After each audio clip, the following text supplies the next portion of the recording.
Beaucoup de commentaires ce matin dans la presse du continent après les propos tenus hier par le président français lors de la conférence des ambassadeurs.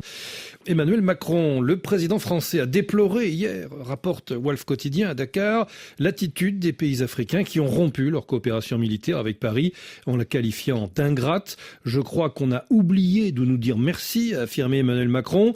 Toujours selon lui, poursuit le quotidien sénégalais, la présence militaire française sur le continent a permis de sécuriser les pays sahéliens et d'empêcher l'avancée du terrorisme dans la région. Aucun d'entre eux ne serait souverain si l'armée française ne s'était pas déployée dans cette région, a-t-il déclaré. Réplique cinglante du Premier ministre sénégalais Ousmane Sonko, rapporte le journal. Oui, pour lui, c'est la France qui est à l'origine de la déstabilisation de certains pays africains. Ousmane Sonko cite la Libye.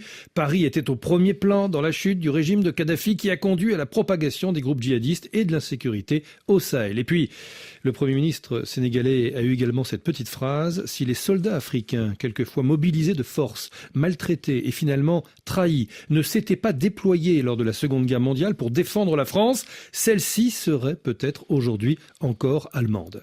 Le site panafricaniste afrique.com ne ménage pas non plus ses critiques envers le président français avec ce titre: Papa Macron sermonne une Afrique qui dit non. Oui, afrique.com estime que le président français a adopté hier un ton paternaliste, malvenu, et a fait preuve d'une mauvaise foi qui a atteint son paroxysme lorsqu'il a affirmé que la France était partie à cause des coups d'État.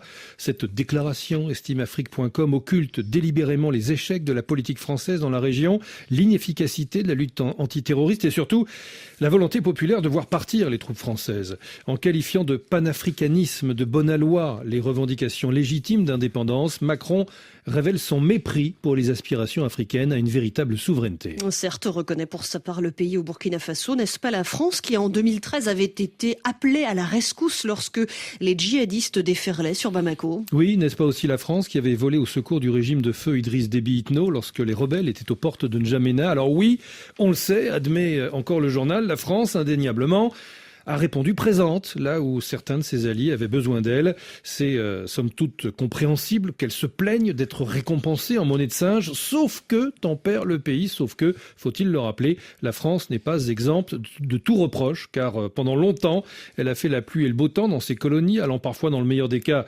jusqu'à dicter leur conduite à certains dirigeants africains et dans le pire des cas à fomenter des coups contre ceux qui n'obtempéraient pas. En un mot comme en mille, conclut le quotidien burkinabé, il n'est pas exagéré de dire que la France récolte ce qu'elle a semé. Elle est aujourd'hui victime de ses propres turpitudes.